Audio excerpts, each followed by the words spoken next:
Eternity is the eternal youth. I wouldn't care what artist will tell me. I have seen it.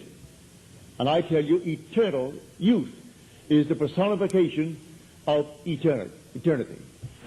It's not an old man at all. The Ancient of Days, yes, the image of his Son, and the Son the image of the Ancient of Days. You are the Ancient of Days, but the Son and the Father are one.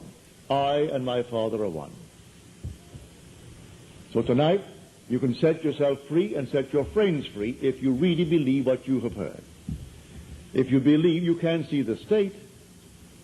You can see it, but it is personified if you saw it in your imagination. Everything in this world is a state, and if you saw it in imagination, you'll see a person.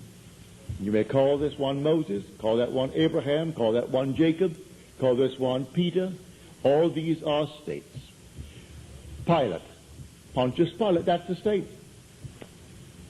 All these are states from beginning to end. It's not secular history. And when you come out, you are beyond it all. But you went through the gamut, and you bore the fardel, the allotted time.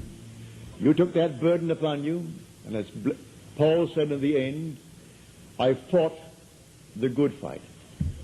I have finished the race. I have kept the faith. Henceforth there is laid up for me the crown of righteousness. Therefore let no one bother me, for I now wear on my body the marks of Jesus. Everything is on him now, because that's the very end of the journey. When you awake, and he said, please God to reveal his Son in me. When the Son is revealed in you, then you are God, because the Son reveals you as the Father, and God is the Father. But it takes the Son. No one but the Son can reveal the Father. And until David comes, you will never know God. You'll not really know him. You'll worship him as something on the outside, like an oversoul, or some impersonal force, or something of that nature. No, God is a Father, and he has a Son. Humanity is his Son, but humanity, collectively, fused into one single being and personified, comes out as the eternal youth David. I mean David of biblical fame, the great psalmist, whose father in Scripture is called Jesse. And Jesse means Jehovah exists. That's what the word actually means. So Jehovah exists. You exist, don't you? You know that you are. If this very moment you suffer from amnesia, you will still know that you are. You may not know who you are and where you are and what you are, but you know that you are. So Jehovah exists. And then comes the awakening of this being who fell asleep in the beginning. For this whole thing is the dream of God. God himself entered death's door, the human skull. That's the Holy Sepulchre. And laid down in the grave. And he's dreamt this dream. And in the end, he will awake and you are God. Completely individualized, and yet you're God. And the same thing will happen to everyone. Everyone is going to see David, and therefore that will show the unity of humanity. For all will be the father of David. Well, you can't be the father of my son and not be the very being himself that is the father of that son. If you're the father of my son, then you and I are one. So this is the story of Scripture. But man takes the platform and he has no vision. He's never had a vision. And when you tell him of your visions, he laughs at you. Because to him this is secular history. And he's waiting for his little Jesus to come on the outside. And he hopes that he will come soon, that I'll be here to meet him and greet him, put my hand into his and shake it. But he'll wait forever if he wants that kind of a Jesus, because there is no such Jesus. He'll wait forever to find these characters on the outside. They're all within. And when he finds Jesus, when Jesus comes, he comes from within. And he awakens within as the one in whom he awakens. That's the coming of Jesus. That's the Parousia spoken of in Scripture. It's not the end of a world, it's the end of the individual's journey. That's when he comes. So God himself came and comes into human history in the person of Jesus, in you, in me, in everyone. So he's continually coming.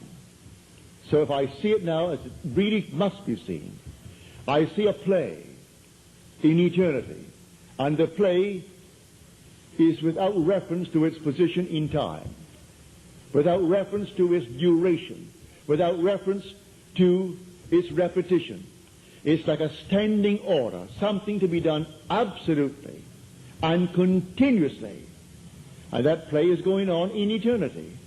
And it's actually unfolding itself within man who is in time. So here in time, while we are in time, the play erupts. And then I know exactly who I am. I was taught to believe the whole thing took place 2,000 years ago. Then to discover it isn't so at all.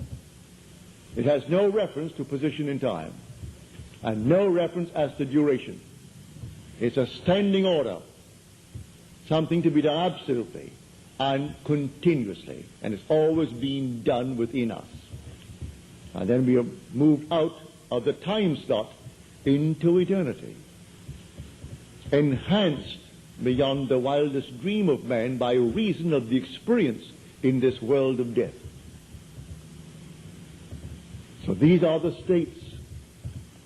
And you can forgive every being in this world if you can only discriminate between the individual and the state he occupies. Take him out of a state and put him into another state.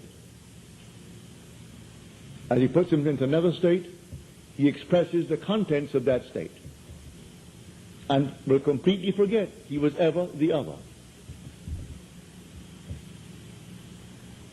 The great writers have seen it, but if they haven't had vision, they're writing fable, and they will simply mix it up. But when you write from experience, from actual vision, that you've experienced it, you may not have the talent of a Shakespeare, but you're telling exactly what happened to you, and that's vision. When I speak of vision, I do not mean to stand here and think of my home. I see it in my mind's eye. That's not vision. Vision is just like this. This is vision. When these things happen to me, it's just like this. I'm in a world just as real as I am here now.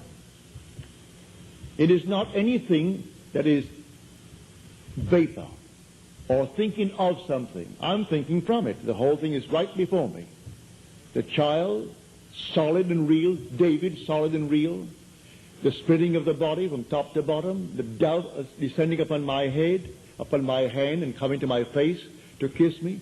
All these things are real. Just like this. That's vision.